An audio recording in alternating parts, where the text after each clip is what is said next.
I came out about a half an hour ago to get my shop cleaned up, long overdue, quite messy. So it's halfway through that. And you know what, cleaning up your shop is boring. So I found this heater. I didn't actually find it. I brought it out of my house the other day. I was loading stuff in my truck to bring to the dump. And this was one of the things, because this is broken. Actually, the fan doesn't work anymore. And when the fan doesn't work in this, it doesn't allow the element to heat up. I was going to throw it away, but instead I brought it out here thinking I could do something with the coil that's on the inside. Maybe use it as a heating element for something. So it occurs to me that maybe, possibly, this coil inside here could give enough heat for a small heat treat oven. I just put it inside fire bricks, and then you could slip whatever you want to heat treat inside. It would make it hot enough that you could take it out and plunge it into water, oil, whatever it takes to harden it. Well, I skipped over a lot of the boring stuff. I got at the things that I want, which is this heating element right here, free of the motor.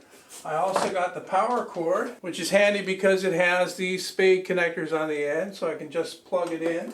Now, I brought out my multimeter, and I checked the resistance of this coil, and I came up with 40 ohms.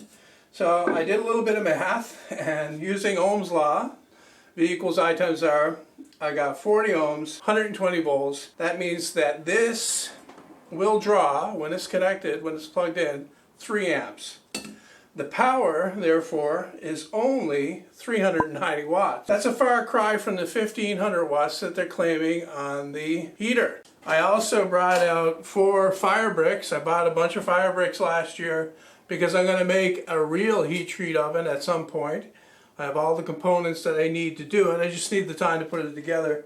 But I thought that this would be an interesting little thing in the meantime. What I've done now is I've taken the heating coil, haven't done anything with it other than connect these wires to the cord.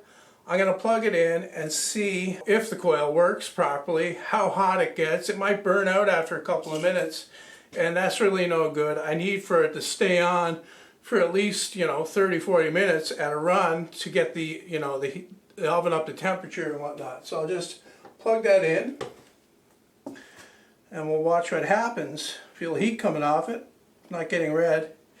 The other way I can increase the heat output of this, make it draw more current, is use half of this coil. If I reduce it down to 20 ohms, then I'll be drawing double the current, which means I'll be outputting twice the power. So instead of 390 watts, it'll be up to 780. Well, it's at this point where I started doing a bunch of stuff that didn't work out. And originally I was going to leave it in the video, but when I went to review it, there was way too much of it, so I decided not to and skip to the fun stuff instead, the stuff that actually worked. I happen to have these bricks, but I'm sure that regular fire bricks that you can get for a wood stove available at most home centers, I think. I know that here in Canada you can get them at Home Hardware. They're different bricks than this. They're harder. They're actually made out of some kind of cement, but they'll work just as well. These ones are lightweight and very soft. All I've got here is a chamber that's the length of the brick, which is 9 inches, and 2 by 2 on the inside. Okay, I've got my coil set up inside my thing here, and the coil's on the bottom, and you can't lay anything conductive on top of it like a blade because, a blade is steel and it will short out the coil. So I've put these screws into the side of the brick. The brick is very soft. I just drilled a hole with an ordinary drill bit. And what those will do is they'll give me a place to put the blade so that it's above the coil. Standing in as a blade for this experiment is this old 3/8 inch spade bit. That's pretty worn out. I've sharpened it a dozen times or more.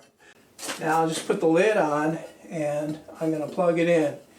This would probably work quite a bit better if I could close the ends in, and I may look at possibility of doing that. Depends upon how well this works, because this may burn out almost immediately. Anything's possible. I'm just going to go plug it in and we're going to watch it. Okay, it's glowing pretty good in there. I'm going to leave the camera running until, I figure something, either good or bad happens.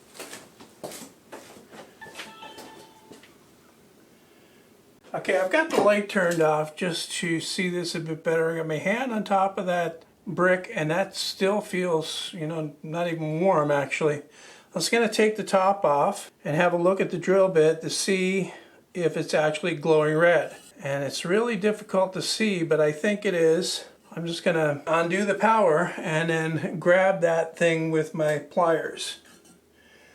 There it is. I think that closing up the end a little bit would actually work really well. You can see the screws in there are glowing red too. I did a bit more monkeying around. I went in and I got my big thermocouple that I'm going to be using in the proper heat treat oven that I'm going to be building. I got the PID taken out to read the temperature. I also went out in my shed and dug out a couple of the bricks that I talked about earlier. These are the ones you can get at the home center. Of course, they're not this size. They are this size. They're about 1.25 inches thick, 9 inches long, about 4 inches wide. They're heavier, they're harder. I got those just to block up the end a bit more. I cut them into pieces so that I could stack them up there, Stonehenge style. And I'm going to be putting in the furnace this time the blade that I made the other day. So I'm going to stick that in and turn it on and heat it up and see what actual temperature it gets up to in there. We're going to watch the temperature readout this time on the PID. Yeah, it could take a while for the thermocouple to catch up. The thermocouple is big and it's bulky. It's made for a really high temperature, so it's going to take a little while for that to heat up on its own. Now this temperature is Fahrenheit, that's what the thing is set for. Under normal circumstances, this would be used to turn off and on the element, but I don't have it connected that way right now. I'm just using it to measure the temperature.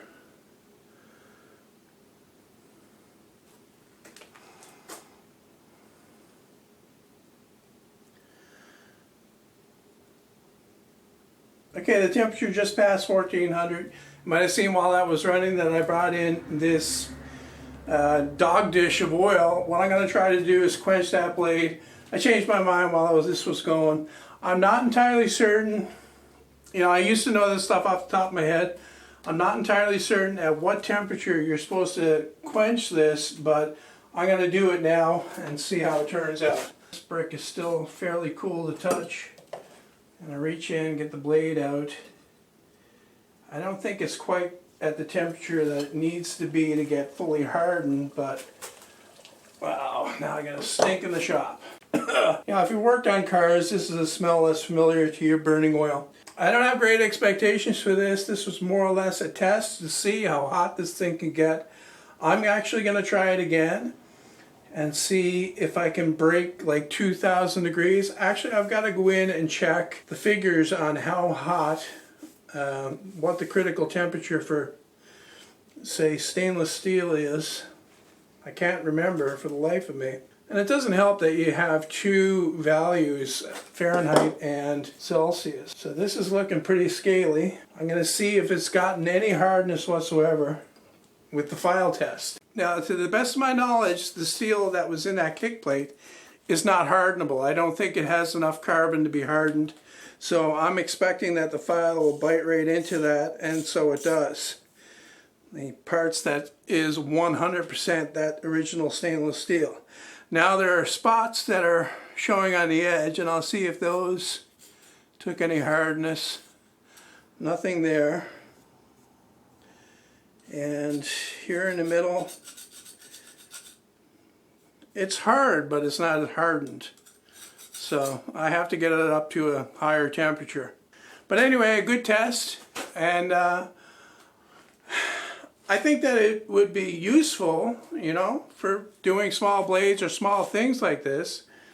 All you need is a heater with an element like that and a few fire bricks, and to be careful.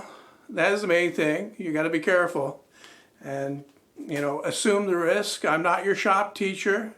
I'm not your community college instructor. Follow what I do at your own risk, please, or don't follow it at all. Just watch it in the spirit of what it is. It's just entertainment, more or less. Oh, fascinating stuff, and it shows what you can do with a little bit of ingenuity and some garbage. You take the heater and do that. Now, I have to say this at the end, even though I posted the warning at the beginning. Once again, do not attempt to do this if you're not familiar with it, or if you're not responsible enough to assume the risk yourself. If you try to do this and electrocute yourself, cause a fire that creates damage, or burns down your shop or house or whatever, that's your fault. Be aware of the dangers and assume the risk when you start a project like this. Otherwise, don't start it.